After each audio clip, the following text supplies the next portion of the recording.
Record.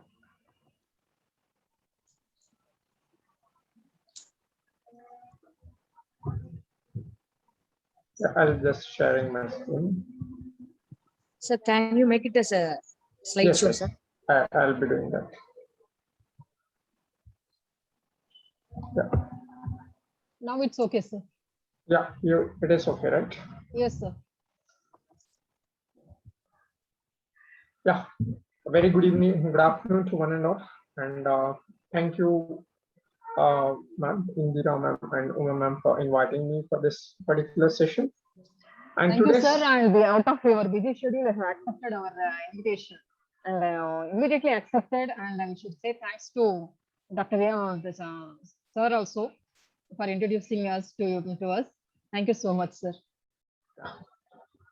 Today's session, I'll be mostly covering on the different configurations or the powertrain architectures of xEVs, which includes majorly the hybrid electric vehicle and electric vehicle topologies, and majorly how the classification has happened and what are the different configurations, which is the best configuration to use in which proposition, and how the architecture of powertrain can be optimized in different scenarios, and with a basic agenda of a basic introduction, and what are the key drivers for electrification or hybridization in automotive.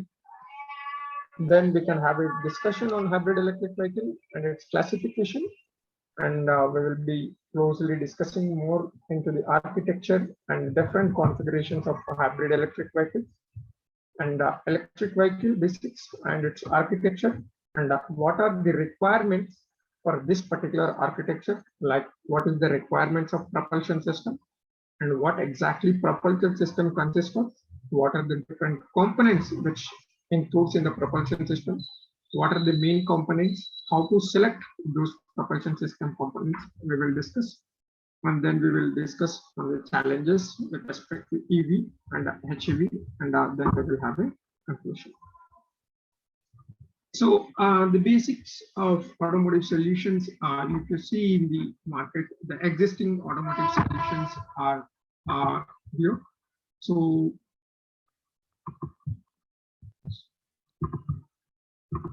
automotive solutions or automotive vehicle as classified into basically in today's scenario in three different parts. One is a conventional vehicle, which we see today in the BS4 or BS6 vehicle with an ICE, which is internal combustion based engine. And the next one, very popular and this decade buzzword in the power electronics or into the automotive is the electric vehicle. Then with the same sync up on the electric vehicle, there is also a speed and more sold vehicle than electric vehicle is a hybrid electric vehicle, majorly into the European countries. Then there is several classifications into the electric vehicle and the hybrid electric vehicle, and where the current research in the electric vehicle will see. So the electric vehicle is furtherly classified into three ways. One is battery powered electric vehicle, which we call it as simple electric vehicle, which normally today many OEMs have been launching this and this decade. And battery with ultra capacitor. So there is an extra word which ultra capacitor is used here because the combination of battery plus ultra capacitor is like one is with high energy density, the other one is with high power density. So to start to provide the starting required work, the amount of burden which is kept on the battery may not be good.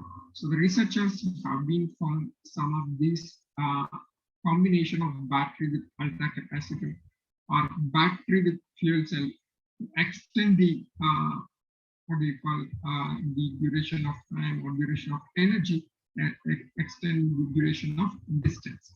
And the major research today, many industries have been concentrating on the battery with fuel cell technologies. And there may be a chance of pure fuel cell vehicle as well in the later days. And again, hybrid electric vehicle is again classified into two types of hybrid electric vehicles. The first one you might have seen in many places like mechanical based, flyable or pneumatic or hydraulic based. But our today's topic majorly we will be discussing on electric based hybrid electric vehicle. So which is hybrid EV, or there are different classifications of again hybrid EV like mild hybrid, micro hybrid, plug-in hybrid, and range extended hybrid, and how these hybridization is classified and based on what are the functions which have been taken place to define these hybridization scenarios at each step will be discussed in the later parts of this session. So majorly what are the drivers for this hybridization or electric vehicle scenario in current day? Is so one of the driver is, you can say, or you might have heard, on CO2 regulation. How this CO2 regulation has come. Sir, excuse me, sir. Yes, please. Sir, your voice is not clear, sir. Okay. So is it okay, sir, now? So during presentation, it somewhat is noisy, sir. Let me give a try with another mode of this. Just give me 1 second.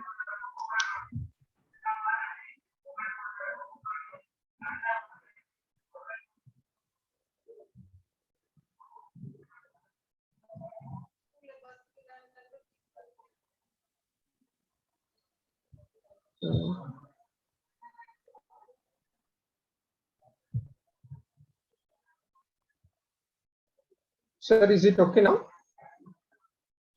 It is audible. Yes, sir, now it's good. Now it's good. Yes, sir.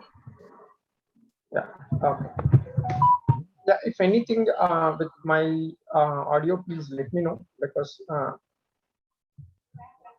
yeah, the major problem or the major driver here is one of them is CO2 regulation. So how the CO2 regulation have been arrived, or how different countries are taking care regulating CO2, and why it has to be regulated in the automotive, because the pollution caused by automotive across the globe is seen as 14% of the pollution caused in the air.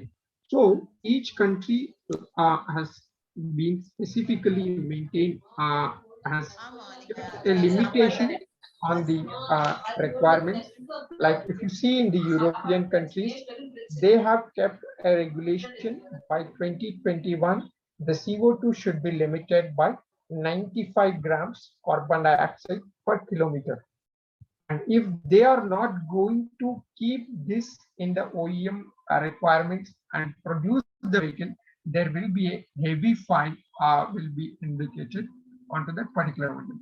Same manner in India, by 2022, each OEM needs to contribute only 113 grams of carbon dioxide per kilometer. Likewise, each country has kept their own limitations on this carbon dioxide limits. So this is one of the factor which is moving towards EV. Are different variations in, if you say in Bharat standards, different variations of Bharat standards. We might have seen Bharat standards from BS1 to BS6 today. So these all are because of these CO2 regulations, and that is one way to move towards the hybridization or electrification in the automotive segment. So how to achieve this 113 grams of carbon dioxide per kilometer in 2021? So there are different ways in achieving this carbon dioxide limitation. So to achieve this, one needs to optimize the vehicle powertrain, which may increase the global efficiency by reducing the losses. But how to achieve this, or how to optimize the powertrain? What Sir, are the... Naveen Yes, Kumar, sir, yes, ma'am. your voice is getting low, sir. Can you raise? Just little give level? me Okay, 1 second. I might need.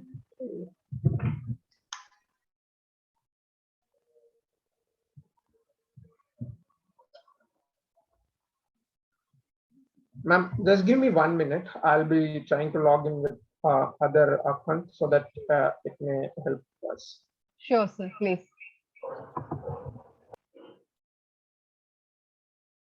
Dear participants, please wait a minute.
Hello, ma'am.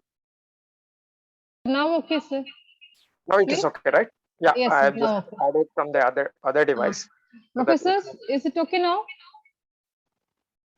Professors in the group, please. Yes, ma'am. Now it was clear, ma'am. Okay, sir. Clear and Thank you loud. so much. Thank you, Yes, sir. ma'am. Thank you, ma'am. Thank you, Thanks a lot professor. for letting us know. Yeah. So our main topic we were discussing on the CO2 regulation and the limitations on the CO2 which we have. So the first limitation on the CO2 is how to achieve this 113 grams per kilometer in India. So, and there are some regulations likewise in Europe and the US. In US it may be 97 grams per kilometer and Europe 95 grams. China 117. So likewise each country has kept their own limitation within a certain year of.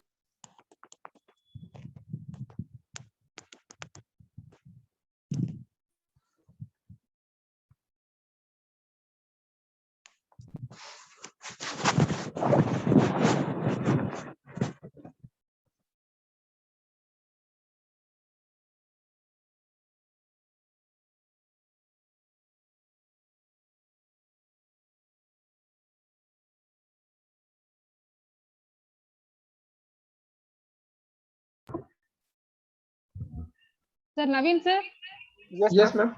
please unmute, sir. Yep. Okay, sir. Okay. Yeah. So one needs to optimize the vehicle powertrain to increase the global efficiency and to reduce the losses in it. So how to reduce the losses? So one of the feature which we can see is loss which is happening in the idling condition. So we can save at least 17 up to 17% during the idling condition if we optimize the powertrain accordingly. So but what is meant by idling condition?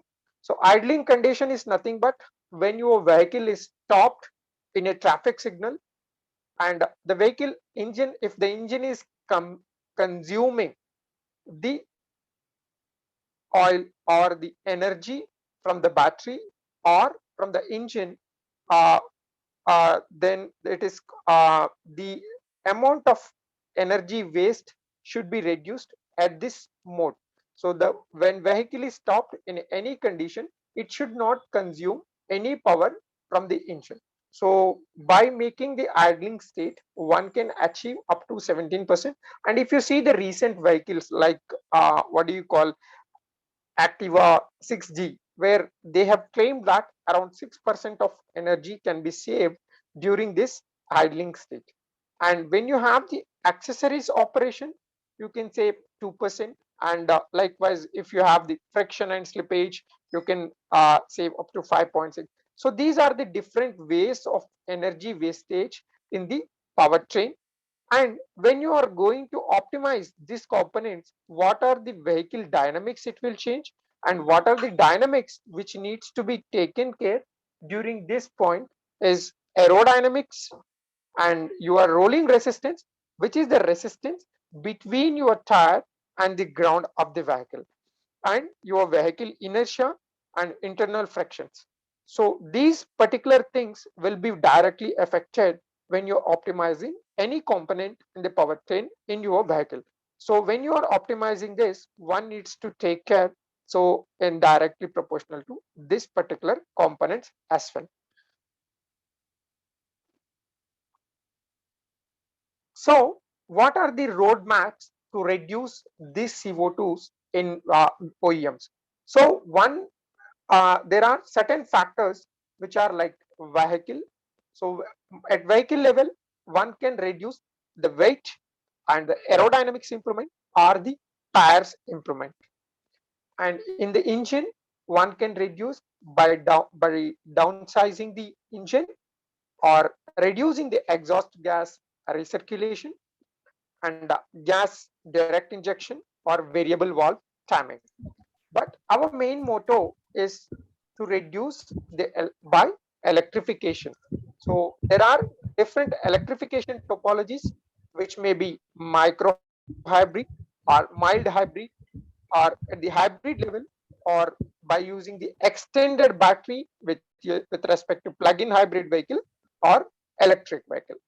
There are some modifications which can be done at the level of transmission, which may be called as CVTs or dual clutch transmission or down speeding and coasting. So there are certain implications on it, and which by which year the European countries have made their target to reduce the CO2 by year from 95 to 75 by 2025 by increasing their electrification account by 75% of their vehicles. And if you see today, countries like Norway, they have almost electrified themselves. Above 80% of their automotive vehicles are into the electric vehicle domain. So what are the, how to classify this reduction, and what are the standards which OEMs follow to certify different performance on the vehicle? So the standards which are globally measured are WLTP and NEDC. So the WLTP is today's certification or agency or the test procedure which will be used in all the vehicle testings in the automotive, and NEDC was the world certification or test profile testing, which is called New European Driving Cycle. And today we have modified from 2017, European and rest of the world have been working on the WLTP. But in US, there are some specific test procedures as well. One is called HWY, which is Highway Driving Cycle, and FTP 75, US Environmental Protection Agency Federal Test Procedure. With not only this, we also use in India, there are certain driving test procedures where in the WLTP, the kilometer per hour, we go with 131, but in India, Indian driving cycle, which we call IDC, as around 75 to 85 kilometer per hour, the test will be conducted. What are the factors which will be tested in these test procedure are: one is the fuel consumption, second one is on the CO2 emissions and pollutant emissions, finally the energy consumption. And what is the difference between the existing procedure of testing and the old test procedure? The old test procedure was with the theoretical driving scenarios, and presently the WLTP is classified as a real-time driving data-based test procedure, and this will be tested on the on-road procedure. And what are the factors or features of this WLTP? Are like WLTP can be tested with a minimum speed, medium speed, and a high speed, and a very high speed ranges it will be tested. And if you see the difference between WLTP and the NEDC profile, you can see a start and a stop procedure between each factors, and it is varying at each stage. And the maximum speed at which it can be tested is 131 to 132 kilometer per hour at 1800 seconds. And this test procedure will be carried out with a certain time, around 20 minutes it will take. And this test of WLTC or WLTP, which is tested at the rural, urban, and semi-urban and district or highway regions as well. So at each stage, the performance of the vehicle will be noted. And how our OEMs have been transitioning towards these clean vehicles in India. If you see, there are different vehicle manufacturers have come up with different portfolios and programs in the electric vehicle. And you might have come across today in EV, Tata Tigor has come up Tata has come up with Tigor, and the recent launch has been happened. And Mahindra is, you can say, Mahindra Electric, which is earlier also called as Mahindra Riva. You might have heard. They are the pioneers in the electric vehicles, at least in India. And today they have launched vehicles called E2O and E-Vetiro, and Honda has launched Accord Hybrid. And likewise, different OEMs have come up with different scenarios of their portfolios and launching their vehicle. And some new manufacturers, not only these leading players in the OEMs have come up with the portfolios, but some two-wheelers and three-wheelers are not listed here, but came up with their own models in the last few years in the domain of electric vehicles in India. And if you see in the four-wheeler segment, in 2020, these are the models majorly launched in India in EV segment. And there are some vehicles in hybrid electric vehicle as well. So in EV, if you see, Tesla has launched Model 3, and Kona has come up with the longest duration or the highest kind of duration of the distance with a single charge of vehicle in India, as they claimed, which we can see in the specifications. And there are other launches from Mahindra KUV100, which is a long range EV. And there are some hybrid and PHEVs have been also launched from 2015 to today. And how the market update and what is the forecast in India on with respect to the projection of automotive sales. And for the last 1 year, from the COVID situation, the personal safety have been increased, and people are taking utmost care and preferring to have their own vehicle. And the projection in the sales on the automotive might have also been increased with respect to the GDP as well as projections. But as per the projections by Society of Indian Automotive Manufacturers, the sales maybe by 2026 will be around 6 crore 32 lakhs, and the maximum it may meet is 7 crores 44 lakhs with a different scenarios. On an average, which may touch nearly 7 crores of vehicles in the market, and which have different levels, like from the passengers to the LCVs, light commercial vehicles, and the commercial vehicles, as well as 2 and 3 wheelers, which are included in it.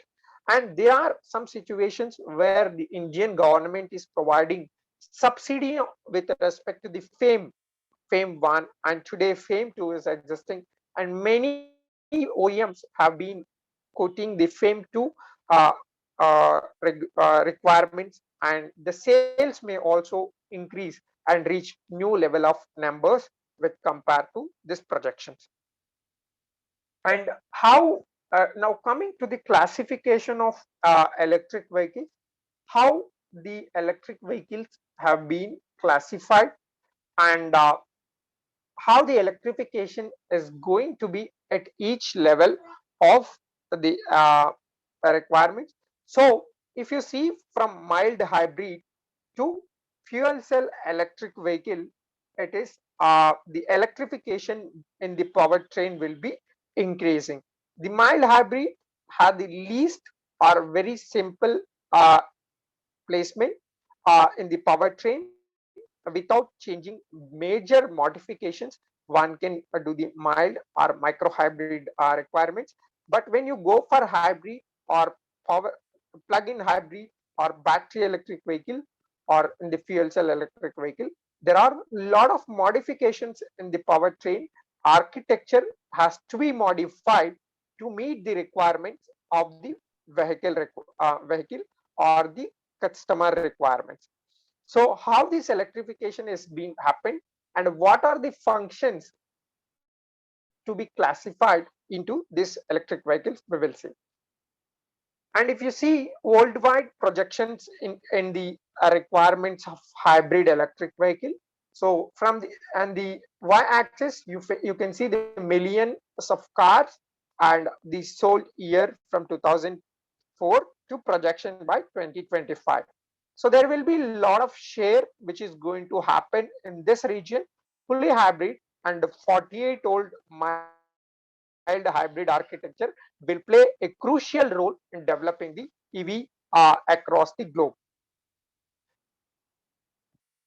And as the definition says, and in deeper discussion in moving forward in deeper discussion into hybrid electric vehicle, the definition of hybrid electric vehicle itself says it is the combination of an engine plus electric machine, or the electric machine which assist the engine in the automotive domain can be classified into hybrid electric vehicle.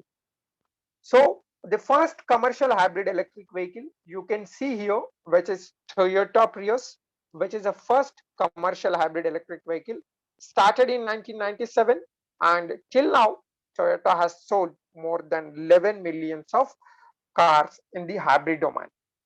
And after this, many other OEMs have come up to launch their vehicles in the hybrid electric vehicle scenario.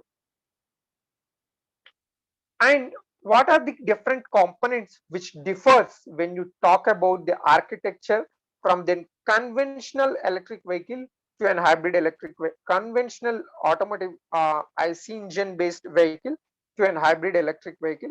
So these are the different parts which will be new when it compared to the IC engine. One is power electronics controller, DC-DC converter, and electric generator and electric traction motor are the different with a traction battery. These 5 components will add an extra weight to an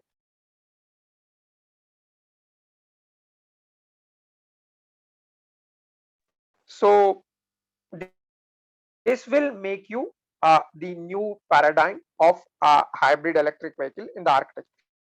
But we will discuss in detail what are the different configurations of hybrid electric vehicle, and why these power electronics controller or machine or generator are placed at each stage, and what is the implication or the importance of this controller in the hybrid electric vehicle. We will see in the detailed architecture designs.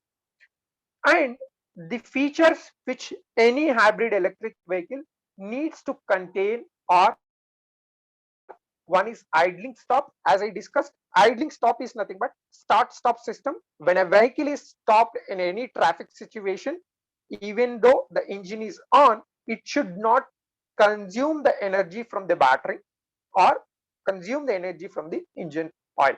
So that is nothing but idling stop. By providing this feature, one can increase the efficiency of the system at least by 4 to 5 hours. And energy recovery is through braking mode, which is called regenerative braking. So this is the philosophy of which many electrical engineers knows, and this philosophy has implemented the feature of electric machine into the electric vehicle domain. So when in the decelerating mode, the energy has to flow from the load to the battery is a philosophy here. And the third feature should be electric only propulsion. So that means the vehicle should run for a certain distance on the electric machine, or the fourth feature may be electric machine assist. The machine should assist the IC engine during the starting condition or during some of the high torque required positions. So how these features defines the different architectures or different classifications of hybrid electric vehicle, we'll see in the next slide. And if you see, based on the functions which we have discussed earlier, one is automatically stop start the engine or stop and go in traffic, which is called idling system, which is, if this only function is consist in a vehicle, in the hybrid vehicle, then which is called as micro hybrid. The current vehicle in the market is Citroen, which will be classified as a micro hybrid today. And with the first function one, that is idling stop, with a regenerative braking above 24 volts, but today majorly classified major voltage is 48, and which can also use an electric motor to assist a combustion engine. So if these features is, when the vehicle is having these three features, then which is classified as a mild hybrid, even a mild hybrid vehicle. So today the Honda Insight and many others are having this feature in the market. And recently I have seen one of the two-wheeler is also going to provide this mild hybrid feature in Indian market. And if the function which is the addition of functions along with the above three, if the vehicle can drive it sometimes using only electric motor, then it is called fully hybrid. So this can be happen for a certain duration of limitation in the kind of urban or semi-urban region with a certain specified distance. So the vehicle which was firstly launched, Toyota Prius, is classified as a fully hybrid vehicle. And last one, with all the features, and if you can charge or extend the battery for certain distance of kilometers, is called plug-in hybrid vehicle. And this Toyota Prius is on the parallel hybrid architecture or parallel hybrid configuration, and the Chevy Volt is on the series hybrid configuration. Not only these vehicles, but there are many other vehicles in these modes have been launched at different places. And who are the major providers or the competitors in providing these powertrain components are? So these are the top 10 kind of players who are sharing major powertrain component providers, from BorgWarner to Valeo. They provide the IC engine components, mild hybrid and micro hybrid. If you see, mild hybrid are providing only by Continental, Delphi, Garrett and Valeo, whereas hybrid components have been providing by all the players including the BEVs. So some have been transitioned from ICE to mild hybrid, then hybrid to BEVs, but some have been directly launched their hybrid models and EV models from the conventional IC engines. So what are the powertrain requirements?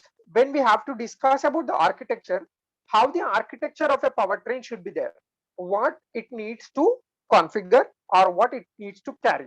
So one of the basic requirements for the powertrain are which should able to provide or to meet the demands of the vehicle performance and carry sufficient energy on board, which can support the vehicle driving in the given range of scenario.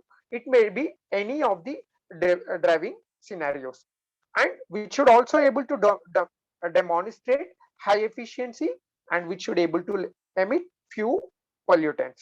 So these are the basic features of any vehicle a customer will look for. So how to meet these requirements for any customer in the hybrid electric vehicle?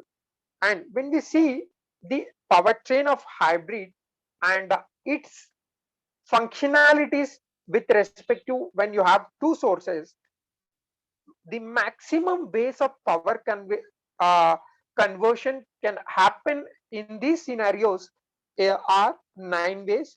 That may be, one is energy source 1 can directly drive the load. Second one may be energy source 2 can drive the load. And the third one, when energy source 1 can drive the load as well as simultaneously charge the energy source 2. So here energy source 1 may be an IC engine base and energy source 2 is a battery. So in the third scenario, it can drive the load as well as it can charge the battery. In the fourth scenario, the load itself can charge the battery, which is in the regenerative braking mode. And in the fifth scenario, you can get only charged from energy source 1 to 2, as well as energy source 2 can drive the load, or both combination it can drive. So these are the 9 features which you can go through. Powertrain 1 alone delivers the power to the load, or powertrain 2 alone delivers the power to the load, or both of them can drive the load at the same time, or powertrain 2 obtains power from the load, that is regenerative braking, or powertrain 2 obtains power from powertrain 1, or powertrain 2 obtains power from powertrain 1 and load at the same time, and powertrain 1 delivers power to load and powertrain 2 at the same time, and powertrain 1 delivers power to powertrain 2 and powertrain delivers power to the load. And finally, powertrain 1 can deliver power to the load, and load will deliver the power to powertrain 2 in the regenerative braking. So these are the 9 ways the hybridization architecture will work. Any of the mode, the architecture, the vehicle may drive, it depends on the customer requirements, it will work. And the classification, coming to the classification of hybrid electric vehicles and typical architectures, and we will discuss in detail the component level on the different architectures. So the high level classification of hybrid electric vehicle can be classified as series hybrid, parallel hybrid. So these two are popular hybrid architectures in the market. Then series parallel hybrid and complex hybrid. If you see series hybrid, your electronics or electrical part includes this particular region: battery, generator, power converter, and electric motor. How the connection has been happened? There is a double conversion of energies happening in the series. And if you see, there are two machines have been kept from the electrical place. One is generator, which converts your mechanical energy into electrical energy, and again your electrical energy is converting by mechanical energy by electric motor. So if you take same rating of two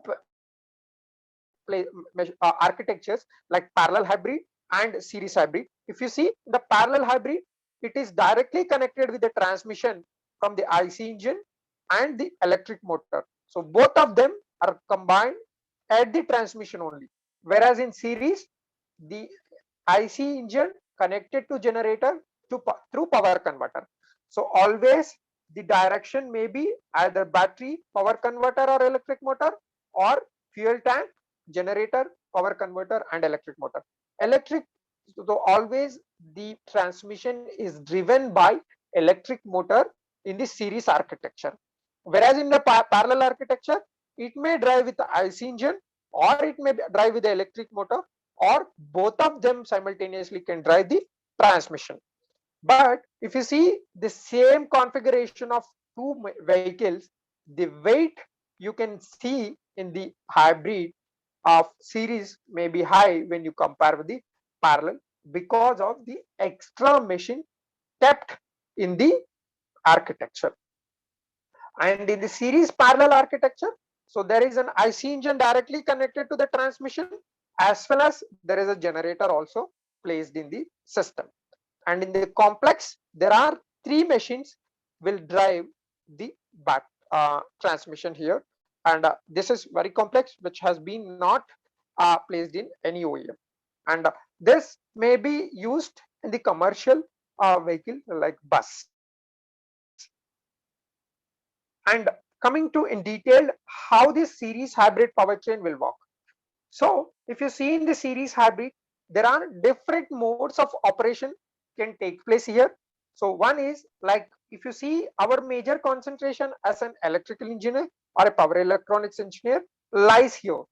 We contribute more in the optimization or improving the efficiency, improving the parameter efficiency in this particular scenarios.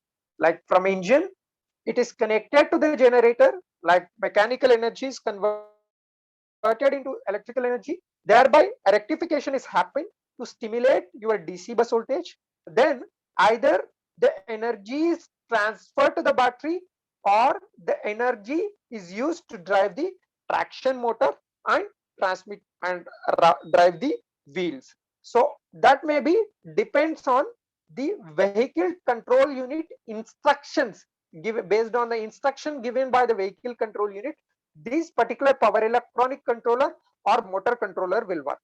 What are the different modes of operation can be possible in series hybrid architecture? Or the first may be charging the battery from the engine, or from the regenerative mode from the transmission unit, and driving the vehicle directly from the engine to the transmission, or in the fourth scenario it may be from charger to the mechanical transmission unit. So, and what are the speed torque characteristics it required? That may be like nearly IC engine, but beating the IC engine speed torque characteristics with an electric vehicle is very highly impossible. And we will see what are the which machine can give better speed torque characteristics, which may meet nearly the requirements of IC engine. So these are the different modes of operation which we can run in the series hybrid powertrain, which is pure electric vehicle mode or pure engine mode, and hybrid mode, and engine traction, and battery charging mode, a regenerative braking mode, and battery charging mode or hybrid battery charging mode. So that we have seen earlier in the diagram. And how this operation will be performed, and who is going to command these operations in the architecture, and where the instructions should come, and who is the instructor who is going to instruct to activate different sensors or different components ECUs in the vehicle. So the operational commands will come from the driver. If it is an autonomous, then from the sensors. Based on the different sensor instruction or the driver commands, based on the driver command, it is an acceleration or a braking mode. The vehicle controller will select what is the required instruction. If it is a simple brake instruction, then it will directly trigger brake ECU, then it will stop the wheels directly without disturbing any other components.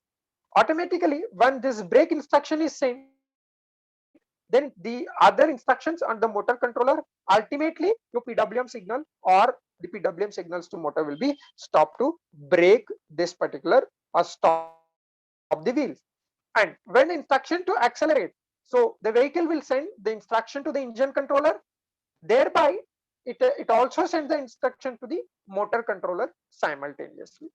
And who needs to provide the power? Either the peak power source or the engine. That depends on a rate of torque required and rate of parameters required from the vehicle controller unit. So either it is from the peaking power source or from the engine, that depends on the requirements. So when it is from the engine, then the engine will give the required amount of energy to drive the wheels through the generator, motor and motor control unit to the transmission. So this is how typically a series hybrid powertrain will work in any of the scenarios. So if you see the parallel hybrid architecture, so the component have been reduced. The generator has been not placed in the parallel hybrid architecture. Directly there will be a motor which will be coupling to the mechanical engine, and there will be a motor controller which gives the instructions or give the required amount of instructions to drive the machine to the transmission unit. And who give the power to it? The battery will give the power, or the peaking power source will give the power to drive this transmission unit. And what are the different modes of operation can be possible here? Either you can drive through only engine mode, or you can drive only the electric mode, or you can drive the combination. And third one, maybe you can work in the regenerative braking mode with the engine working, or you can charge the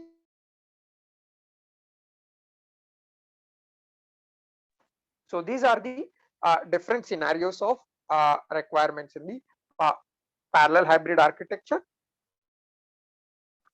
and we will discuss more. So these are the in the parallel hybrid traction mode, or engine alone traction, motor alone traction, regenerative braking, and battery charging from the engine. These are the possible operation modes which will be possible in hybrid electric vehicle architecture. So how the instructions will come again? So how exactly the internal ECUs will work? So internal ECUs in same manner in the hybrid series hybrid. So same way the instruction will come from the driver. Either it may be a braking command or the acceleration command. Depends on the required amount of power.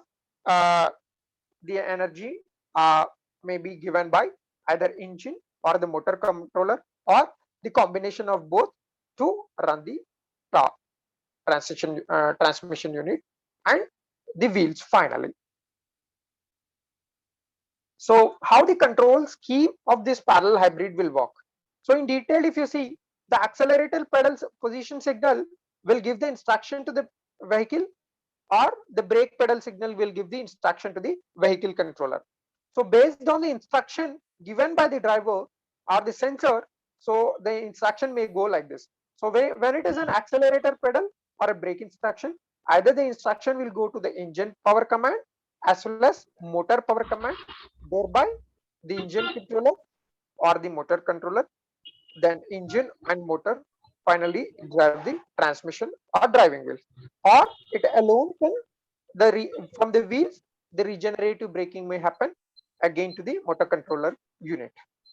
And if it is a brake signal, again the instruction will follow like this: friction brake controller, friction brake actuator, followed by the wheel. So this is how the control scheme of operation will happen in the parallel hybrid structure. And if you see in total a high level parallel hybrid, in the positioning of different architecture machines in the vehicle will be at different places. So these all machines will not be kept at any point of time. There's some noise coming, sir. Some traffic disturbance. Hopefully it's not from my side, sir. At least. Yes, sir. Some yes, sir. Definitely, sir. Some other participant. Kindly mute the participants. Yeah. Yeah, hope it is now silent. Yeah. So in the architecture, basically the popular architecture is parallel hybrid electrification. So when we work on the parallel hybrid, so this is one of the interesting article which I have read from one of the IEEE electrification magazines, and I'm quoting here. So there are different parallel hybrid configurations again, like P0 configuration, P1 configuration, P2 configuration, P3 and P4. These are well versely used in the industries. So this article was written by one of the chief engineers from Borg Warner, and which is a very interesting article. If you have some time, you can go through it. And so this architecture is basically the placement of electrical machine in the parallel hybrid architecture. So based on the placement of your electric machine, the configuration on the parallel hybrid will change. Let's say if it is a P0 architecture, this is the machine will be connected with a belt with an IC engine. So which is at the front end of the IC engine. In the P1 architecture and P2 architecture, it is connected after the IC engine without a belt. So these are called belt starter generators. In P3, it is after the transmission, it is connected, and in P4, it is connected on the differential. So when you are using P4, some of the OEMs can also use P2 or P1 architecture to support and get a better efficiency on the vehicle with to support a high torque. And there is one, so there is a PS which is very nearly similar to the P2 and P3 architecture. In between P2 and P3, so this PS architecture will come. So P2 is connected before the transmission, before the clutch, and P3 is after the clutch plate. So this is the major difference in this file, and a little more detailed design of this is given in the next slide. So if you see in between the vehicles, and if you see the clutch, so the P1 or P0 vehicle will come here. Let's say if this is the IC engine, then your machine will be placed before the IC engine with a belt connection, which is called P0 configuration. If your electric machine is kept after this engine, then it is called P1 architecture. Or then if your vehicle is connected before the transmission and on the transmission, it may be like P2 or P2.5 configuration. So after the transmission, that is P3, which is called gear motor generators or CMGs, CSGs. Different OEM will use different naming convention here, but more or less their functionalities are similar. And the P5 and P4, you can see they will be placed on the differential, and P5 they are on the wheels. Controlling the P5 is very difficult because each wheel needs to be a controller in it. So these are the high level configuration in the parallel hybrid architecture. So when I compare the parallel and series hybrid, the major advantages of parallel configuration is no generator required. The traction motor is very small, and the multi conversion of the power from the engine to the driven wheels is not necessary. Hence, the overall efficiency can be higher in the parallel hybrid architecture when you compare with series. But however, the parallel hybrid drives with the two modes at same time, like hybrid mode and IC engine mode and electric machine mode at the same time. So providing the control architecture is very complex to control this drive line. So due to the mechanical coupling and between the engine and driven wheels, so the control of this and the couplings may be very challenging in providing this particular configuration. So when you are selecting the particular configuration, depends on your requirements, one need to select the required parallel or series architecture. But in the market today, parallel hybrid is more popular in the four-wheeler at least than the series hybrid. So how the fuel consumption, as we have seen one extra point on the P0, P1, P2 and P3, P4. So from P0, you will see the machines are up to 15 kilowatt, and P2 are up to 25 and P4 are up to 25.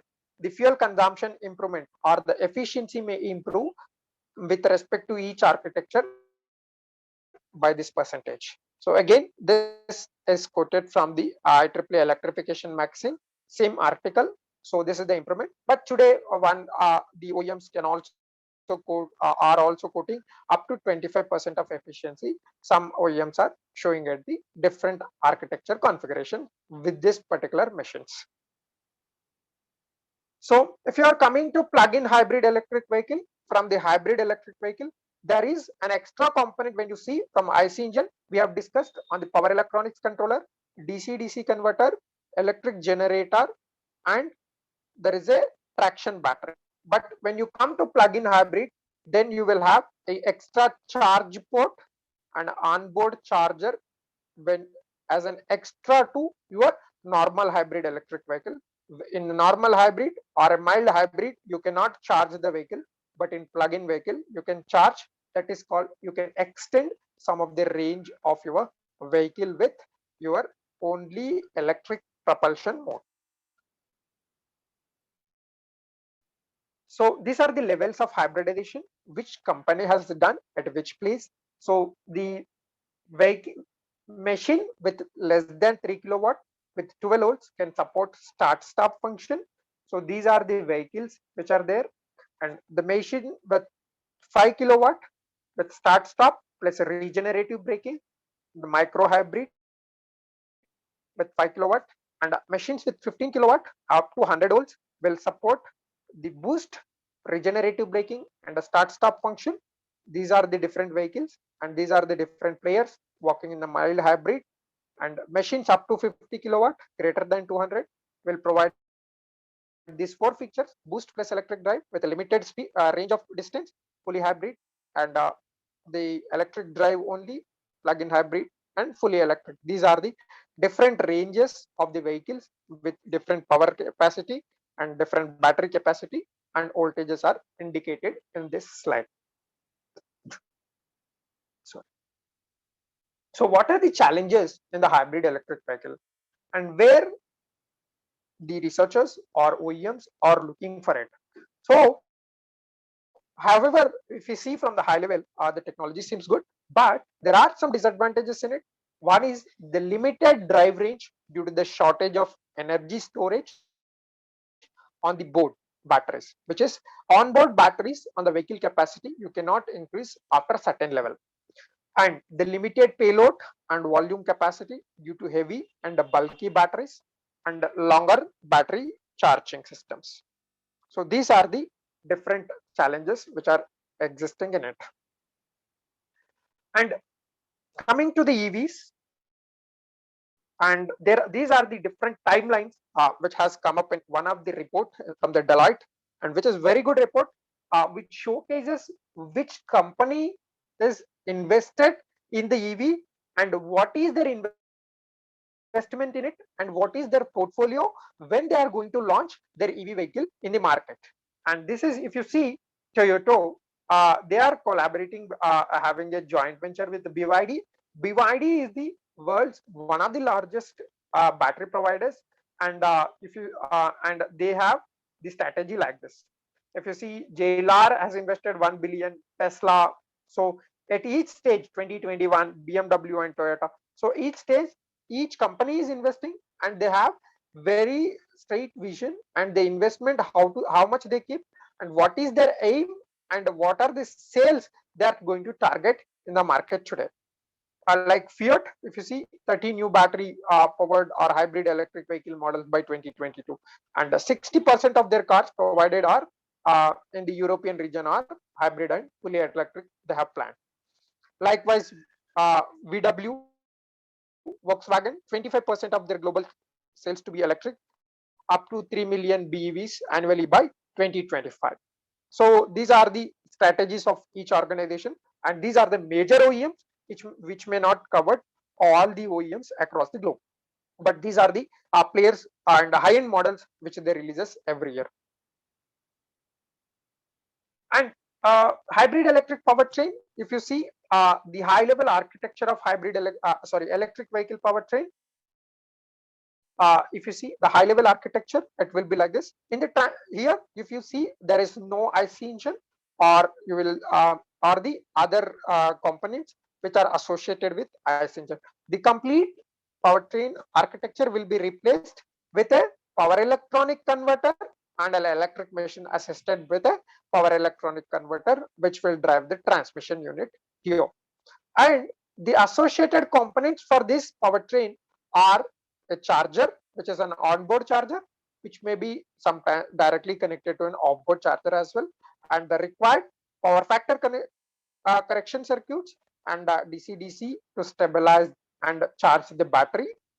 And at the same time, the high voltage battery will also support to charge the 14 volts loads.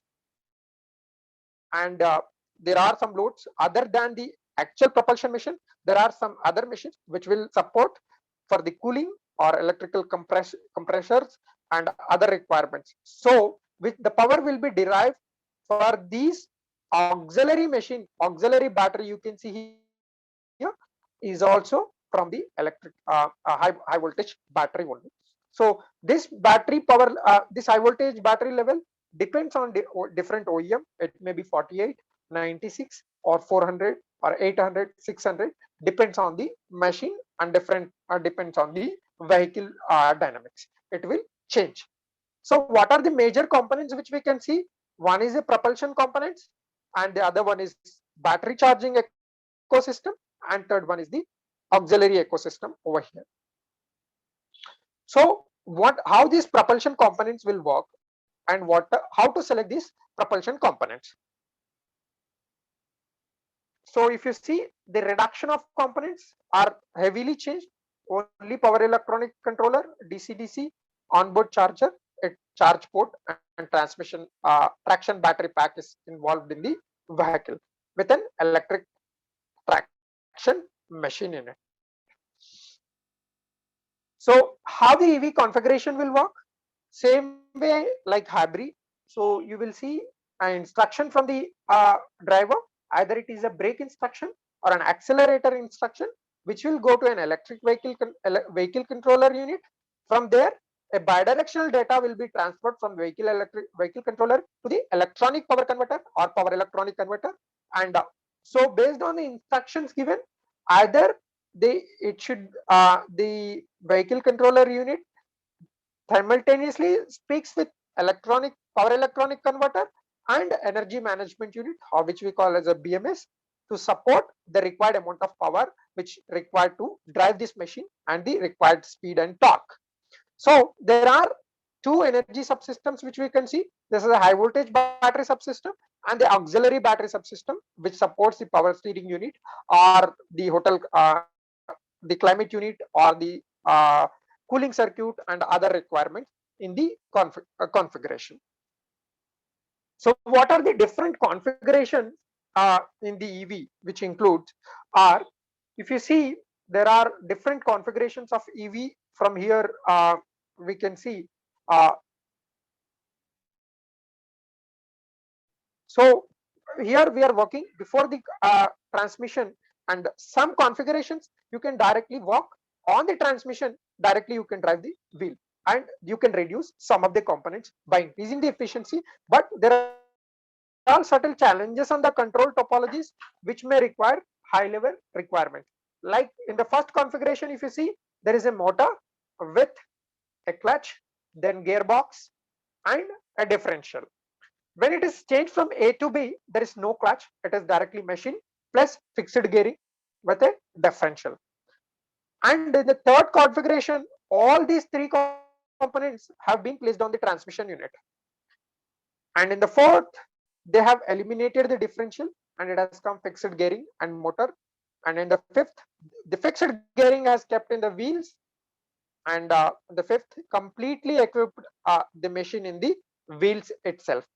So with each, the complexity on the machine may reduce, but the control strategies are going to increase, and the controlling at the this level from E and F are very highly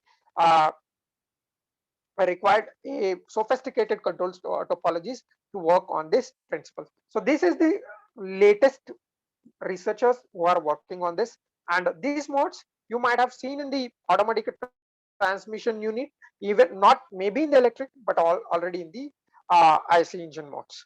But this is something where machines like SRM and others are going to come, BLDC, SRM and other are going to play a vital role. And this is how the typical electrical propulsion system and its components looks like. Some of the architecture have been taken from the last slide, and more sophisticatedly it has shown. So you will have an electronic controller and the drivers for the power electronic converter, then electric machine, thereby it drives the transmission unit. And how the instructions follows, either from this or these are the some of the directions it has shown, where the instructions which will speak one-to-one on the power propulsion system. But how to select these propulsion system components? So the propulsion system components are majorly this electric traction motor, power electronic converter, and DC converter, majorly called as electric propulsion system. And these are the rest of the components which placed in the electric vehicle. So how this selection will happen is basically on the three factors. One is on the driver expectation, which is the required acceleration, the required maximum speed, climbing capability, braking, and range extension. And vehicle constraints on the optimization part, volume and weight depend on the vehicle type, vehicle weight and the payload capacity, and the energy source, which is very important. Today the battery chemistry is changing very fast. Today lithium ion and the industries are going to the Ultium based technology. In the lithium ion itself, there are different possible configurations of chemistry which is working on the batteries, and fuel cells and supercapacitor based vehicles plus battery plus supercapacitors. And as we discussed, one of the mode is flywheels and various hybrid resources available in the energy source. Based on the selection of these three parameters, one can select the propulsion system, like the machine or the converter and the required other ancillaries required in the propulsion system. So how to so what are the different classifications of electric machines? And most of you are more extensively experienced than me, and no need to teach on the electric machines, but a high level configuration which we can see on the based on the commutator based motor drives and the commutator less motor drives. And the commutator less motor drives are majorly used in the electric vehicle, like induction machine, PMSM machines, and PMBLDC machines. And there is one more new machine which has not practically come in the market, but there is a lot of research which is going on the switch reluctance machines. So how the popular machines, as I have told, PMBLDC, and which is very popular for two-wheeler and three-wheeler applications, and the PMSM and induction motor are for the four-wheeler and pure electric, and the induction machine is for the even LCVs and light commercial vehicles, etc. is more popularly used. Even Tesla today is mostly using in their vehicles is the induction machine. And you might have heard Tesla has launched their vehicle long back in the space, which is called Roadster. That particular vehicle also consists this induction machine in it. And there are some special machines part of PMSM are axial motors or axial flux motors. So why these axial motors or axial flux motors is they give good propulsion configurations when you compare with this existing machine, or these machines are not specific completely different, but these are special type of machines in the PMSM machine.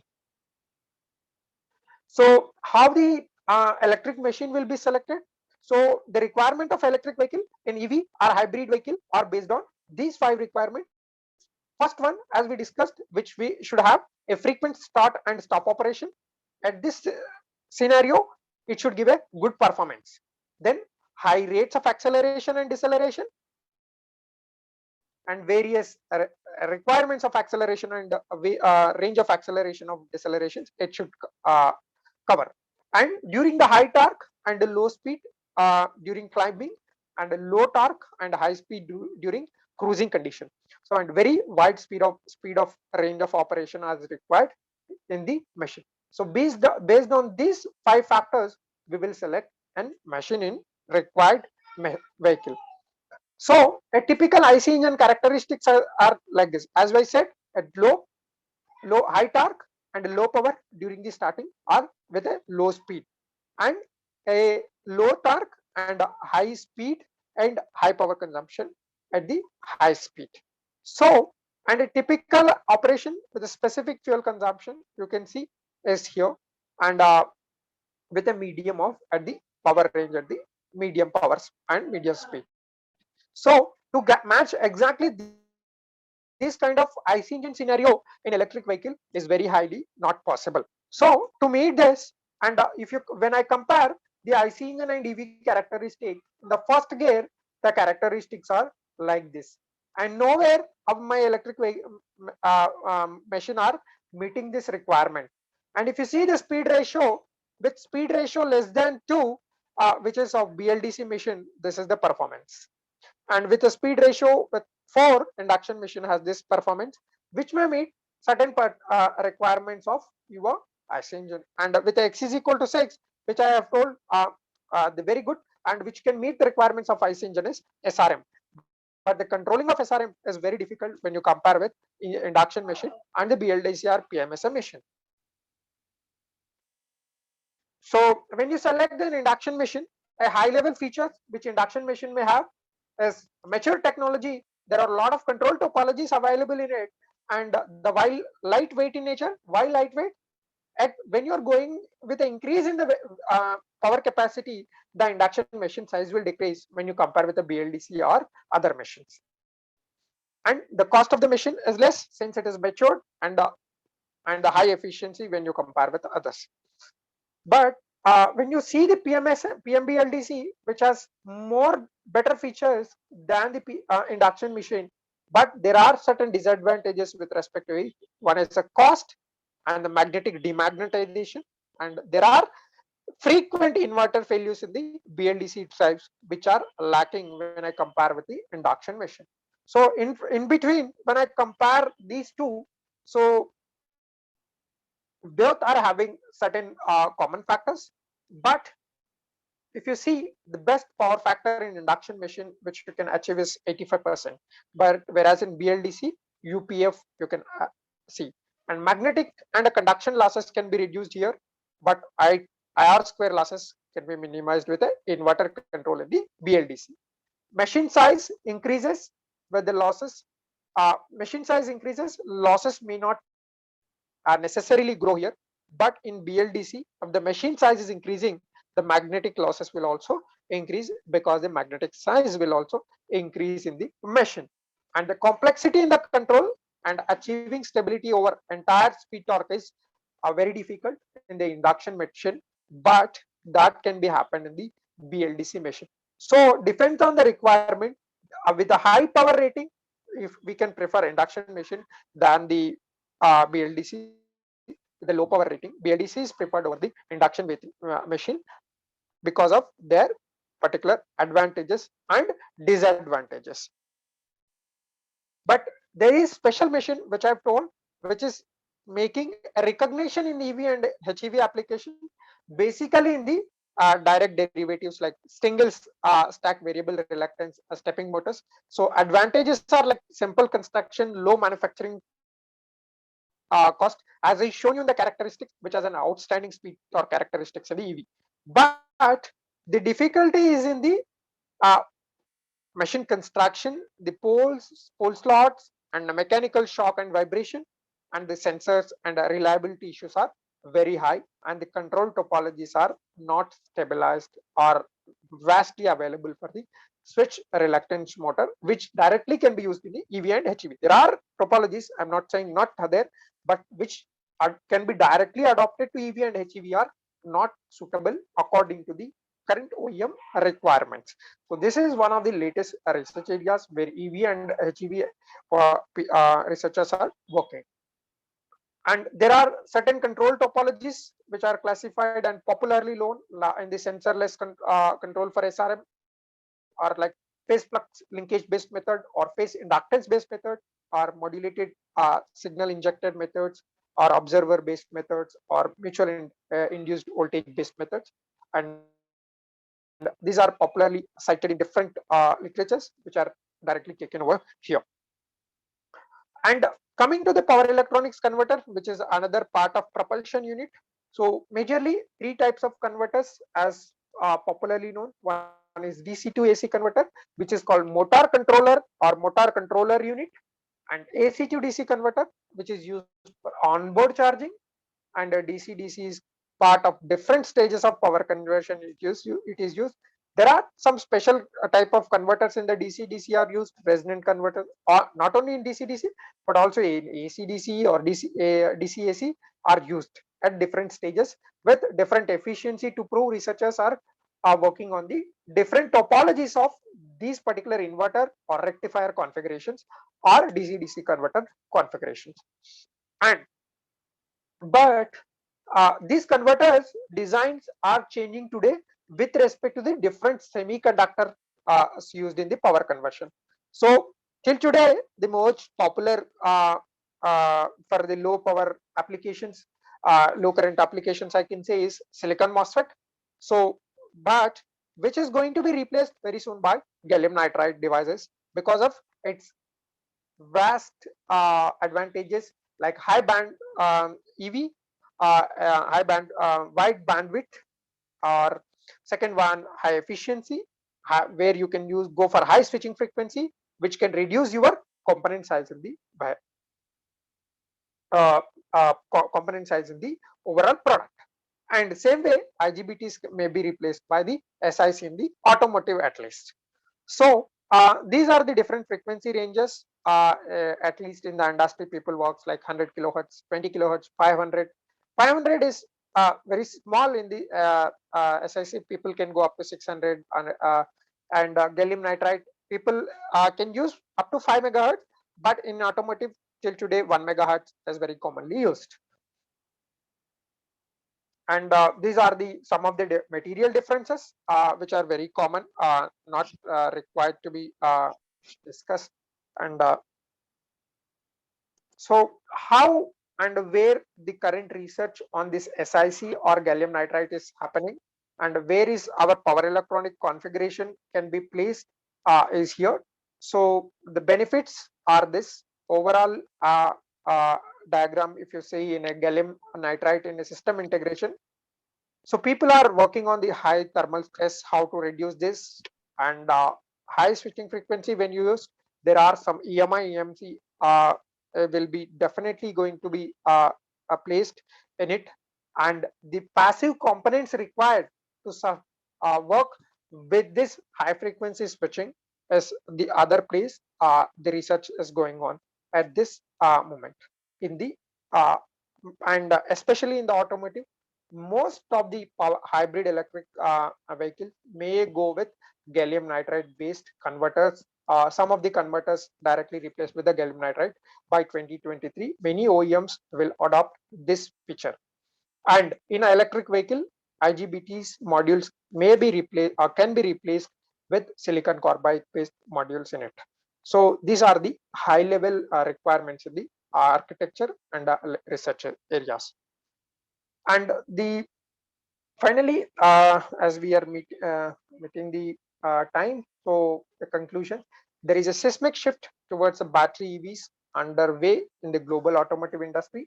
However, it is not possible to make the shift in a single leap due to the technology development, infrastructure shortcomings, and a wide spectrum of transportation is needed, and due to the manufacturing limitations. Instead, it will be made in phases over the years or decades.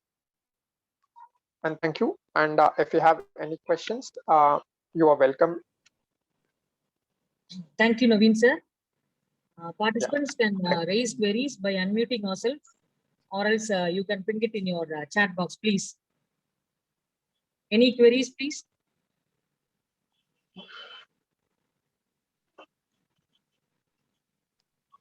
Dr. M. Lakshmi ma'am.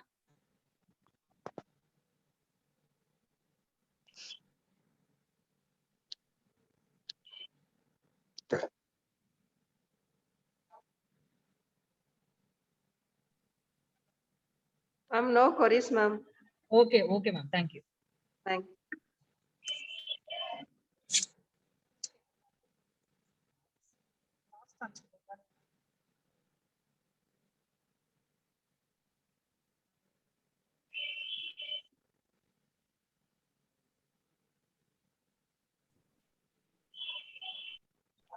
Sir, good evening, sir.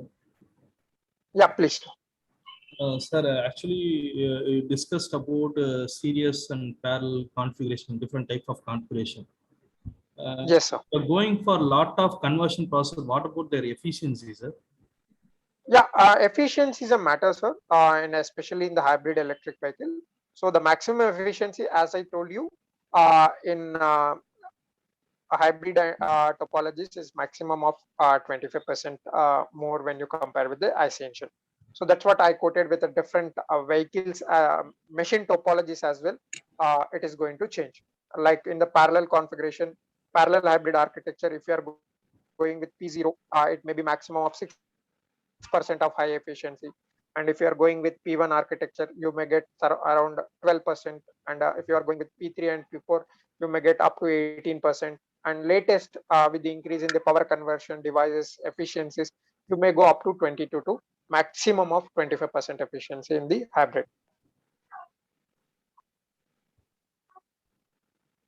So, sir, whether the performance of the electrical vehicle is tested with full load condition, or it will be because you discussed Sir, about when various top speed characteristic, everything. yes, all the vehicles when it is going to be launched will be tested at different ranges and different scenarios, and which will be Because weight is also one of the parameters which is going exactly. to. You are correct. So which will be tested not only with 100% load, but above it, there will be certain factors will be taken during the OEM testing procedures, and which will not be tested only at one certain scenario, which will be tested at various scenarios with a full load condition as well.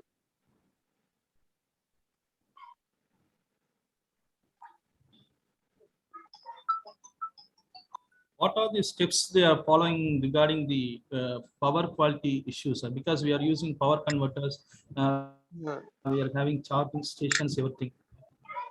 Yeah, definitely there are different power quality issues will come when it comes with respect to grid integration with a vehicle. Okay, so there are standardizations are coming in the OEMs and IEEE or the different like power suppliers in the Western countries. At least in India, we are not matured in the providing this infrastructure yet, but definitely there are power quality issues, and which can be which are addressed by the some of the charging station providers, but the exact standards can be seen in AIS 137, one document which is provided by automotive Indian automotive Indian standards, AIS 137 standards, which you can refer for more details on this grid this charging station issues.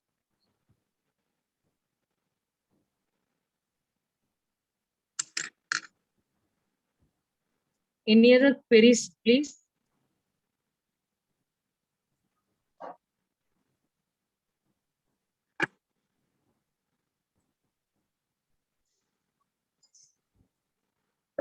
Okay, on behalf of GRG Polytechnic College and Department of Instrumentation and Control Engineering, and on my own behalf, I thank Mr. Naveen sir for such a valuable session. Thank you, sir. Thank you, ma'am. Thanks for inviting me, and Thank you. thanks for providing me this opportunity to share my knowledge with this esteemed participants. And thanks a lot, participant, for providing me this time and bearing with me for this time. Thanks a lot for everyone. Wish you a good day, everyone. Thank you. Thank you, sir. Thank you, Naveen sir. Thank you. Okay, Participants ma'am. are requested to fill the feedback forms of this session, which is in the chat box before leaving, and kindly resume back yourself tomorrow at 9:15, and the link will be shared in the WhatsApp group. Ma'am, one request, ma'am. Yes, sir. Ma'am, kindly send the PPT, ma'am, so that we can recall once again. Okay, sir. Surely within 2-3 days we'll share the materials, sir. All the materials. Okay, sir.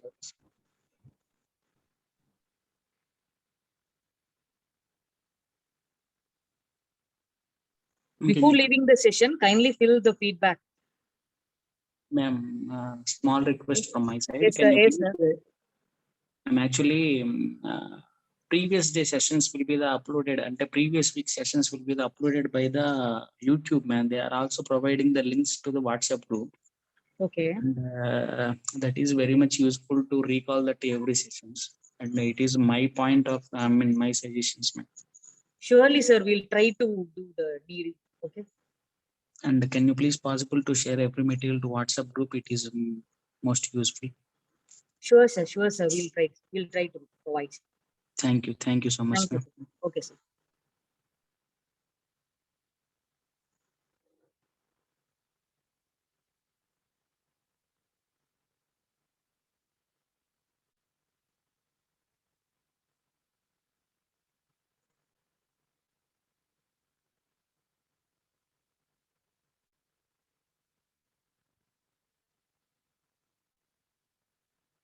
Okay, thank you for the patient listening. And participants, resume back yourself at tomorrow, 9:15. Thank you. The link will be shared in the WhatsApp group. Thank you. We'll end the session.